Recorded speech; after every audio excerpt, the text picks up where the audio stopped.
ये क्या हो रहा है मेरे साथ? मैं देख कैसे पा रहा हूँ? उसके दिल की धड़कन तेज हो गई और वो उस रहस्यमय रोशनी की ओर बढ़ने लगा। जैसे जैसे वो उसके करीब जाता गया, रोशनी और तेज होती गई।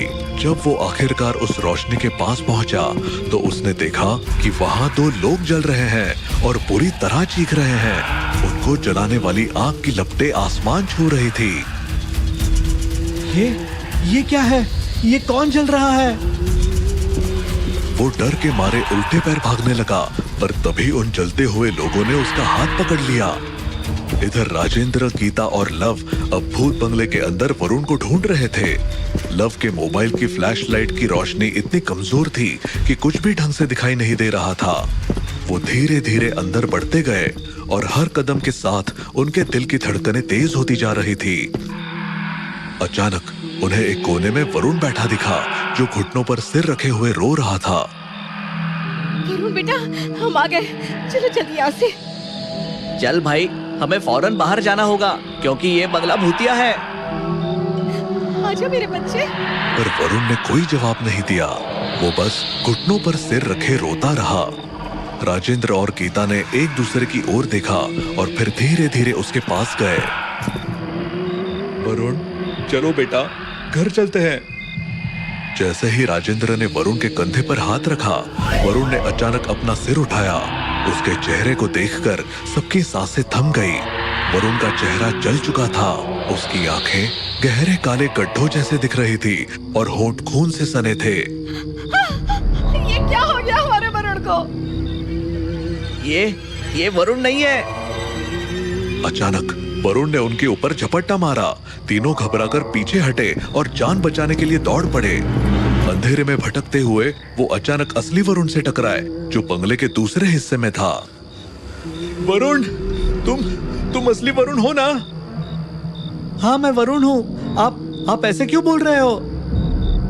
चलो बेटा, हमें यहाँ से बाहर जाना होगा। राजेंद्र ने तुरंत वरुण का हाथ पकड़ा और उसे बाहर ले जाने की कोशिश की, लेकिन वरुण ने रुककर आगे बढ़ने से मना कर दिया। मैं बाहर नहीं जाऊंगा। पहले आप मुझे ये बताओ कि आपने उन्हें क्यों मारा? सबके चेहरे पर हैरानी और डर की लकीरें साफ दिखने लगी। राजेंद्र ने चौंकते हुए पूछा, तुम क्या कह रहे हो बेटा? आपने उन्हें क्यों मारा? बताइए। राजेंद्र ने गुस्से में वरुण का हाथ पकड़ा और उसे घसीटते हुए बाहर ले जाने लगा। लेकिन तभी कमरे का मौसम बदलने लगा। चारों तरफ से एक डरावनी सी आवाज आई और अचानक दो भूत प्रकट हुए। उनकी शक्लें इतनी भयानक थी कि उन्हें देखते ही गीता और लव के रोंगटे खड़े हो गए। उनकी आंखें लाल अंगारों की तरह चमक रही थी और उनके चेहरे पर एक खौफनाक मुस्कान थी। उन्होंने चारों को घेर लिया और उनमें से एक साये ने राजेंद्र को हवा में उठा लिया। छोड़ दो, मैं छोड़ दो। क्या चाहते हो तुम? राजेंद्र हवा में तड़पते हुए चिल्लाने लगा। फिर तुम नहीं चाहते कि मैं इन्हें मार डालूं, तो सच बता दो, वरना। नहीं, इन लोगों को कुछ मत करना। तो सच बता दो, वरना सब मारे जाएंगे। कौन सा सच पूछ रहे हो तुम लोग? दूसरे भूत ने गीता की ओर बढ़कर उसे तड़पाना शुरू कर दिया। गीता चीख उठी। उसके शरीर पर अजीब से निशान बनने लगे। लव भी डर से कांपने लगा। आखिरकार राजेंद्र ने सच बोलने का फैसला किया। मैं बता रहा हूँ, उसे छोड़ दो। बहुत साल पहले मैं इस बंगले में नौकर था। हम दोनों, मैं और मेरी पत्नी, निसंतान थे। लेकिन यहाँ रहने वाले दंपत्ति यानी मेरे मालिक राज और अनीता को एक बच्चा होने वाला था। कुछ समय बाद मेरी पत्नी भी गर्भवती हुई। ये तो सबको पता है, इसमें क्या? उनका बच्चा सही सलामत पैदा हुआ, लेकिन हमारा बच्चा मरा हुआ पैदा हुआ था। क्या? उस वक्त मुझे इस बंगले में काम करने के लिए बुलाया गया। गुस्से और जलन के चलते मैंने बंगले में आग लगा दी और उनका बच्चा चुरा लिया। ये सुनते ही गीता और लव दोनों सन्न रह गए। ये तुमने क्या किया राजेंद्र? मैंने सबको धोखा दिया। मैंने उस बच्चे को अपना बताया, और सबको लगा उनका बच्चा भी मर गया।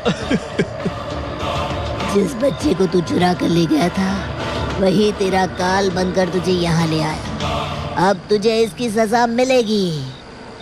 अचानक बंगले के एक कोने में आग लगने लगी और उन दोनों भूतों ने राजेंद्र को उठाकर जोर से उस आग में पटक दिया।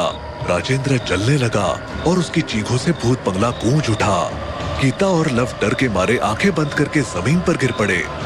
बेटा, तुम्हें कुछ नहीं होगा, तुम हमारे अपने हो। जाओ, अपनी माँ को यहाँ से ले जाओ। उस सब में इनकी कोई गलती नहीं थी। भूतों ने वरुण के सिर पर प्यार से हाथ रखा। वो अपना बदला लेकर और उसको आंखों की रोशनी का वरदान देकर इस दुनिया से मुक्त हो गए। वरुण ने अपने असली माँ बाप को आंसुओं के साथ अलविदा कहा।